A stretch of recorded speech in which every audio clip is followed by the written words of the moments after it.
Let's head to the island and see if it's paradise as advertised or something more sinister. Let's get into it.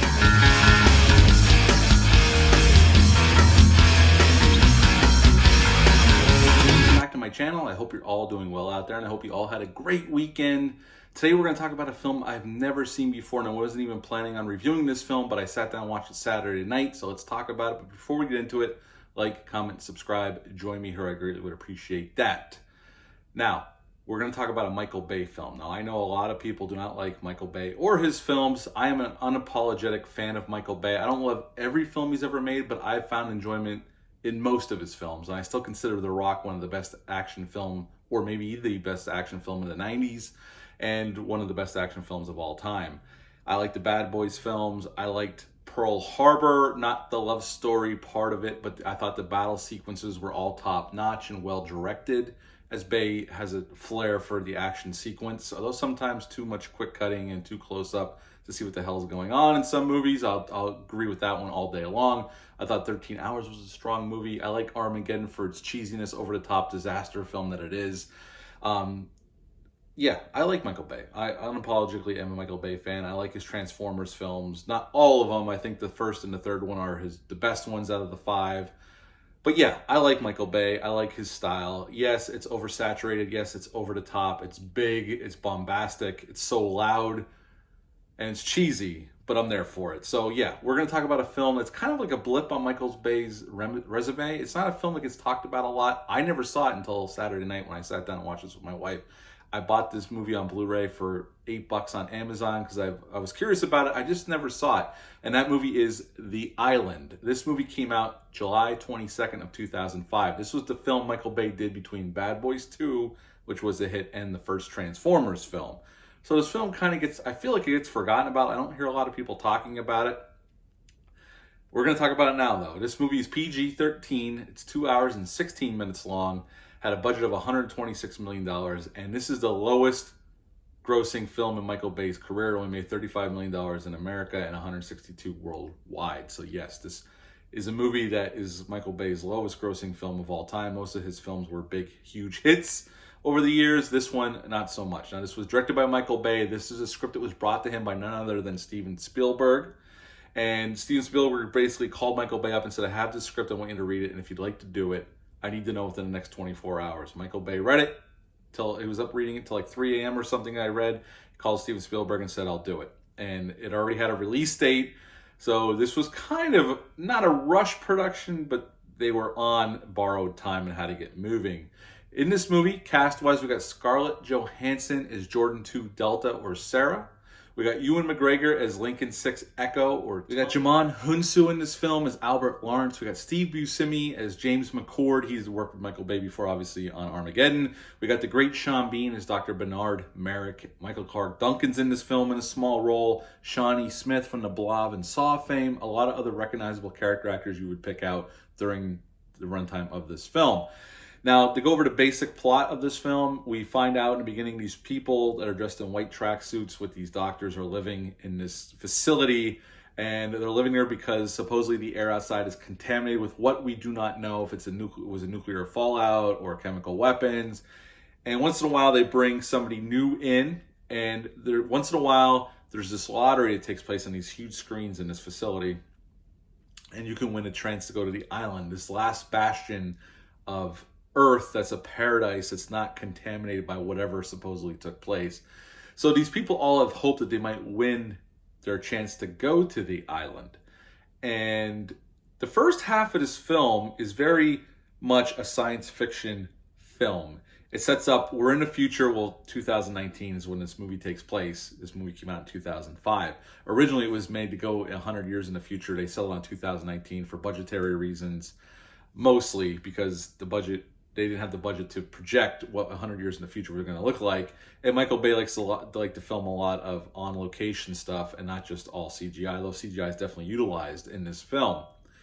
And we're introduced to Lincoln and Jordan, and they have a close-knit friendship, but you're supposed to not touch each other. There's proximity warnings, and your day is very structured. They have jobs in this facility that they do, and they have a cafeteria where they go eat, and they exercise, and they go talk to Dr. Merrick on occasion to get, see if they're having any issues. And Lincoln is wondering about life at this facility. If there's anything more, why are things the way they are? He's having a lot of questions. He's has a lot of wonderment about what's going on. Like I said, these folks in this, we come to find out, have the mentality of a 15-year-old child. And everything in this facility is very sanitized. But Lincoln likes to go talk to this gentleman who works below in like these exchanger rooms, Steve Buscemi's character, who we come to find out doesn't live there. And when again, with this lottery to go to the island, everybody can't wait to win the lottery, their opportunity to win. Well, Lincoln finds out that the lottery is not what people think they are. Here he finds out that everybody here is a clone paid for by somebody else that's alive out in the real world, because the world is not contaminated, and they're used for body parts, or one person's used to give birth to their child because the woman didn't want to get stretch marks. It's a very vain, kind of really sad state of affairs on commentary on humans. We all want to live longer, and this movie definitely explores that aspect of it, especially in the first half. And when Lincoln discovers what is actually going on, that they're actually just clones to harvest. They were paid for by these rich folks to be in this facility, that if when they need organs, they can come harvest the organs out of their clone, or one can have a bit. We see the woman having the baby who thinks she's going to the island, and they kill her and take the baby and give it to the real her and her husband, because that woman didn't want to have stretch marks. Michael Clark Duncan's character is getting his heart removed because he's a clone of a football player, and the football player needs a new heart. And we see that take place. I mean, this movie's not overly graphic, but they definitely put the point across. And here, Jordan won the lottery, so she thinks she's going to the island the next day. And Lincoln, after he tours this facility and finds out what's actually taking place, he runs back, gets a hold of Jordan, and they escape from this facility, and basically they're on the run. And this is where the movie turns into an action film. And pretty much that is the gist of The Island. Now, this movie very much surprised me, because we all know Michael Bay's style is bigger. Everything's bigger and louder. The first half of this film is very subdued in terms of what you'd expect from a Michael Bay film. It definitely takes its time for the first half hour, 40 minutes, setting up this facility, setting up these people's lives, and Lincoln's wonderment of why life is this way, and why they're dressed in white, and all these questions that he has for Dr. Merrick. And then when he finds out his discovery of what they're actually there for, that they're not actually, there's no chance for them to go to this paradise of an island. They're actually just used for basically cattle to harvest their organs, or if somebody needs skin, like they talk about this one woman needs, she wants her face to look younger, so they're gonna take the skin off of her clone and put it on her. And they talk about how the doctor is selling it to these other rich people. They bring them in for this little thing, this little get together, and he tells them how it could extend their life for 65 years and all stuff. So, and they call these people product, not people at all. They don't even think they're people. They're just product to be harvested for these rich people that was able to afford to have a clone made from them. So it's very interesting. I was there for it. I was invested in the story. And then once they escape and are on the run, Steve Buscemi helps them, and he gets killed, and they're trying to find the real version of them to try to explain to them, to see if they'd help them stop this, because there's their friends back in the facility that are going to get killed. And they're being chased by these mercenaries that were hired by Dr. Merrick. And so they're in pursuit. And that's when the movie turns into more of an action film, like a typical Michael Bay, big set pieces action film. There's a lot of huge action set pieces. And the best one of all is this freeway chase where Lincoln and Jordan are on the back of this flatbed truck where these train wheels are. And they release them, and the train wheels go into the cars of these mercenaries trying to get them. And it's a spectacularly shot, spectacularly staged action scene. And it looks fabulous. And it's very exciting. It's very well done. It's loud. It's big, but it's fantastic. Michael Bay really is. He is great at shooting action scenes most of the time. Sometimes I have a problem with his editing and his shooting. But here, you could tell what's going on, even though there's some quick cuts here and there. But you could really tell what's going on here. And as a matter of fact, some of the scenes from that freeway chase, he reused in Transformers Dark of the Moon because he liked those scenes so much.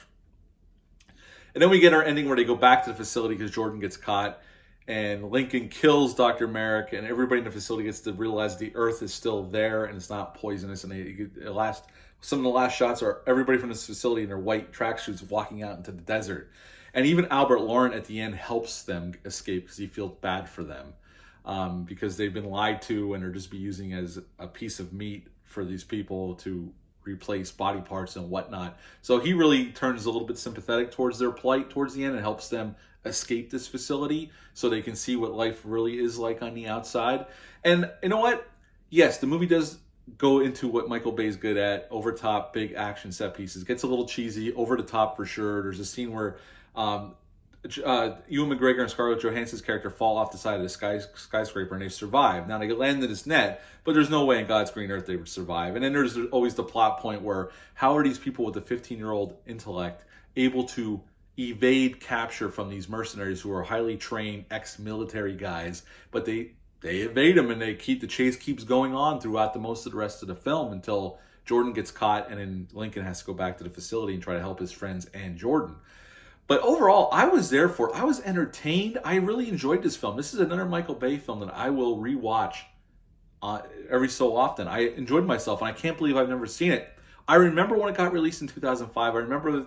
I slightly remember the ad campaign, but it kind of came and went. And I got to look back at what came out in 2005. This movie kind of came and went quickly out of theaters, but I really enjoyed myself. I had a good time. The action is well shot, well staged. I was there for the story. The first half is legit sci-fi, intriguing story, and then the second half evolves into just a Michael Bay action film. But I like these characters enough. We spend enough time with them, you get to know them, so I wanted to see them succeed in their goal. And at the end of the film, I was pleasantly surprised how much I liked this film for a film I've never seen. And I can't believe it's kind of the ignored movie of Michael Bay's filmography. I think it deserves a second watch. If you get a chance, give it a second watch.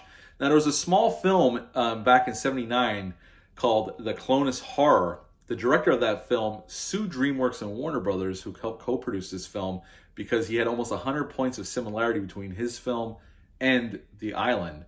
And DreamWorks settled out of court for a 7-figure sum, although they never specify what that is. This was the first Michael Bay film not produced by Jerry Bruckheimer. This is when Michael Bay kind of moved away from Jerry Bruckheimer. Then he went to Transformers after this, 13 Hours, Pain and Gain, which I like that film. And now we have Six Underground, and we have his new film Ambulance coming out in 2 weeks. But yeah, I was pleasantly surprised by how much I actually loved this movie. It's not perfect. There are plot holes. I do have some, logic issues with the film, but I had such a good time with this film. I would give it an 8.5 out of 10. 8.5 out of 10 for The Island. Have you ever seen this film? Leave a comment down below. Let me know. Hit the thumbs up, hit the subscribe button, share this really great. Would appreciate that. I'll be back on Wednesday with an out of the theater reaction for X. I'm going to see it tomorrow night with my buddy Dale A from the Bat and Spider podcast. But until then, bye.